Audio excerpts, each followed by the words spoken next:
The Cuban flag will be raised here today for the first time in 54 years. We are here in the area of the diplomatic missions of many countries. The Cuban embassy behind me, we're broadcasting just across the street, became the first diplomatic building in this neighborhood. Fidel Castro visited the embassy in 1959 after he overthrew Cuban dictator Fulgencio Batista. He was the toast of the town, invited to receptions all over. 2 years later, in 1961, the United States, under President Dwight Eisenhower, unilaterally broke off relations with Cuba. The last time the U.S. and Cuba had diplomatic ties. Today, the opening of the embassies here in Washington, as well as in Havana, the U.S. embassy there, is just the first step in normalizing relationships between the two countries. Our guests right now are two people who fought for a very long time to see this day, the Cuban flag hoisted in Washington, D.C. Earlier today, it was hoisted at the State Department, so it would be part of the more than 150 flags of countries that the U.S. has diplomatic relations with. Medea Benjamin is with us, longtime political activist, co-founder of Code Pink, and Danny Glover, well-known actor, film director, and political activist. Danny, let's begin with you. Your thoughts on this day. You're about to make your way inside the Cuban embassy. Viva la Cuba. It is an important day for the Cuban Revolution. It is an important day for the Cuban people, an important day for the American people, and for the world as well. The U.S. has now found itself within the protocol of nations in respecting the Cuban government and respecting the Cuban people and their choice, recognizing that they have differences, but at the same time, there are mutual things that they can talk about as well.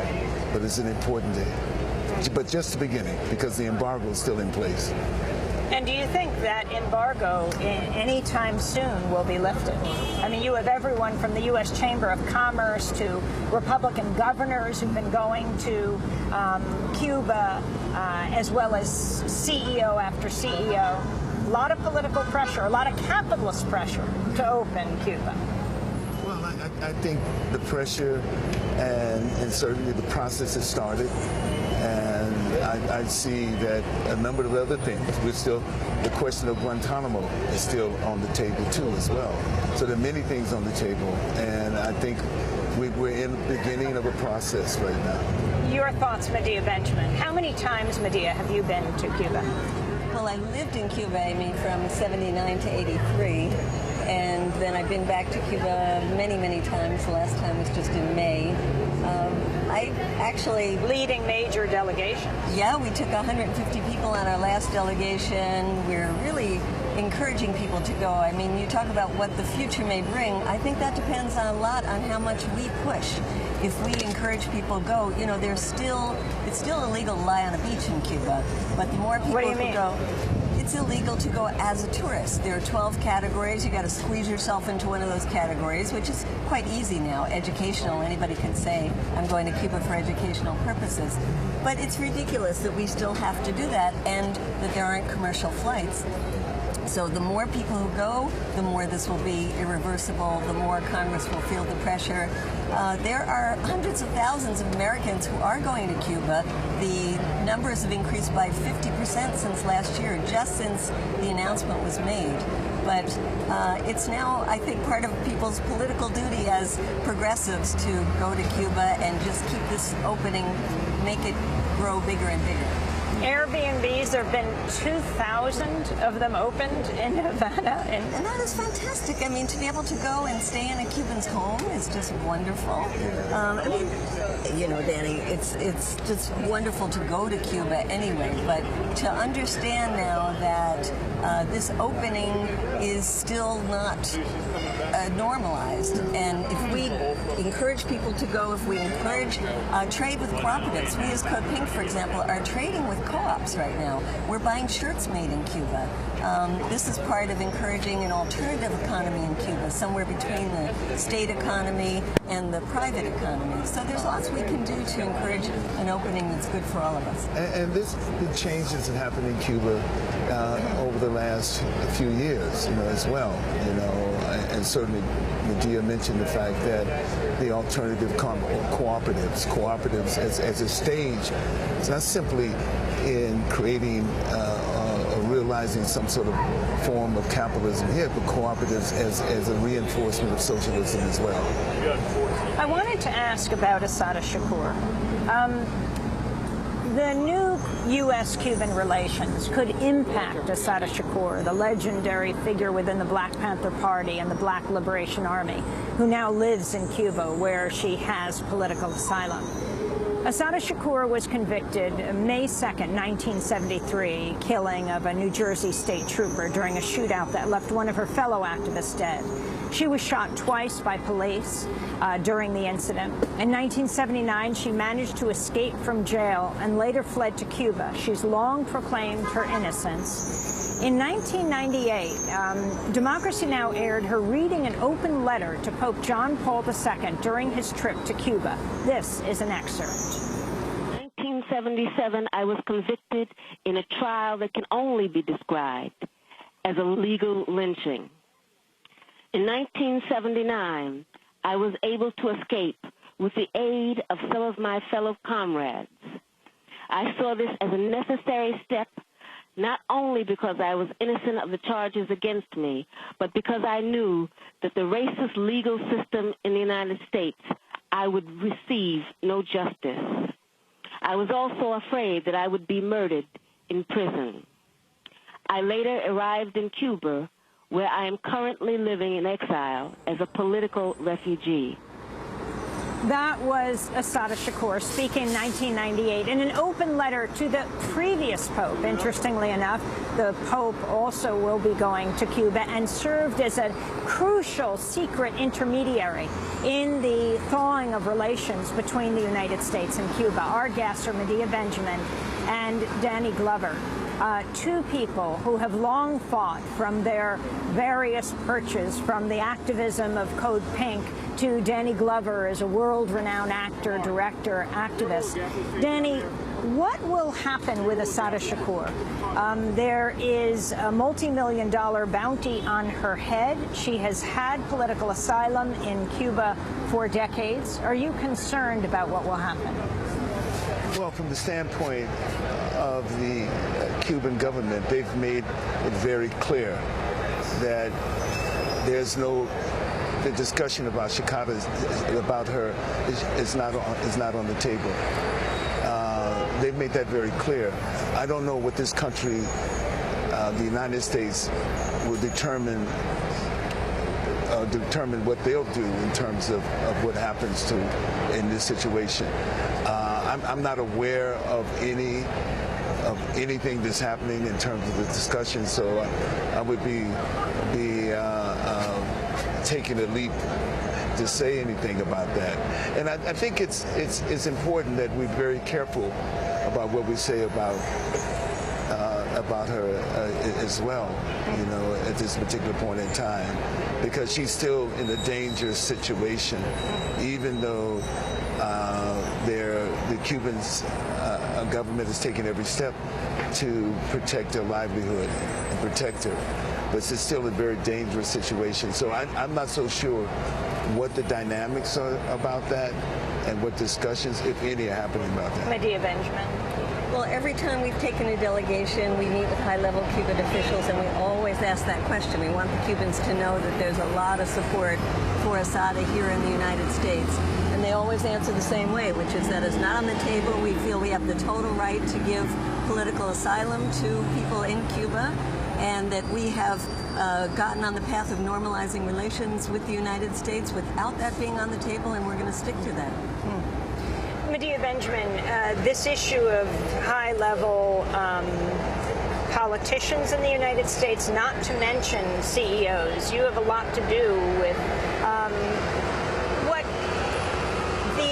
delegations are doing in Cuba? You mean For example, corporate heads that would like to do business in Cuba, like the embargo lifted. Talk about some of the people.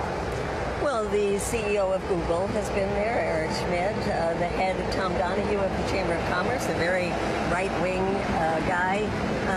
The head of Cargill has been there, and actually one of the Cargill staff people is a key lobbyist in opening relations with Cuba. I met the CEO of Cargill and talked to him, and he said that not only are they interested in selling their GMO, I must say, products to Cuba, but they're interested in buying organic products from Cuba. Look, this is up to the Cubans. We can be very critical of the companies that are going to Cuba and worried about what it means for the Cuban people, but Cuba's had over 50 years to be worried about this. They've also had time to deal with CEOs from other countries. And I think we should trust that they're going to make the decisions that they feel are best for them. And I think we can do things like support the co-ops, support the very small businesses, do things that kind of shape the economy that our friends in Cuba would like to see, but it's really obviously up to the Cubans. And I think Medea is right when she says that the Cubans have been dealing with countries, other countries in the world, and other CEOs in the world, other major corporations in the world, and have developed some guidelines in reference to, and modified those guidelines on terms at different points in time in reference to the relationship that they want to have. And that's important. And they've been very steadfast in that, in developing that. And what about healthcare? What can the United States learn from Cuban healthcare? The system, the doctors?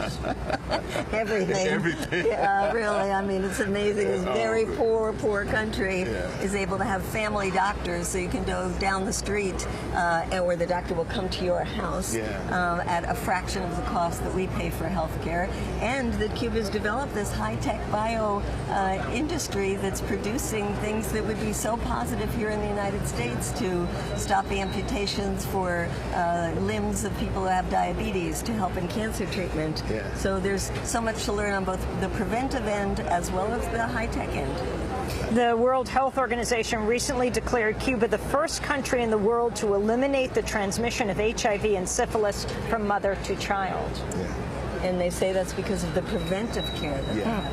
Yeah. You know, just this weekend there was a Klan rally in Columbia, South Carolina, protesting the taking down of the Confederate battle flag.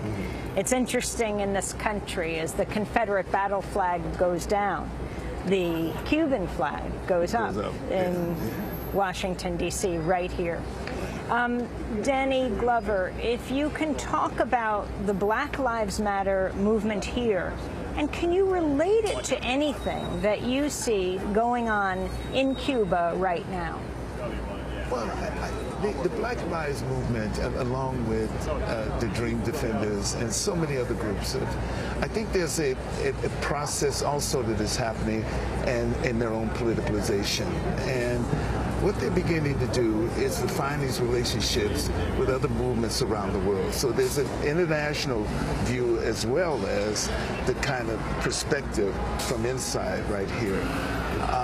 And I think that where it is, in fact, there's a conference this week, next week, this week right here, beginning in Cleveland, I believe, of Black Lives Matter, and it's really encouraging to see how they're reframed, not only their relationship with other movements, particularly the Palestinian movement, and to begin, I believe, the kind of radicalization that's necessary for young people. And I think they're opening up another space. How that connects with supporting groups like NUMSA in South Africa and other groups, you know, the groups, and I'm sure that they would want to connect within Cuba, groups that they would want to connect within Venezuela, of young people who've used their platform as a way of transformation and changing their society as well. And the consciousness of Black Cubans, the whole Afro-Cuban population there is something that you have long been interested in. Well, we've been talking, and we think it's important, and let me note that this is the decade of the Afro-descendant. This decade, the UN has designated that.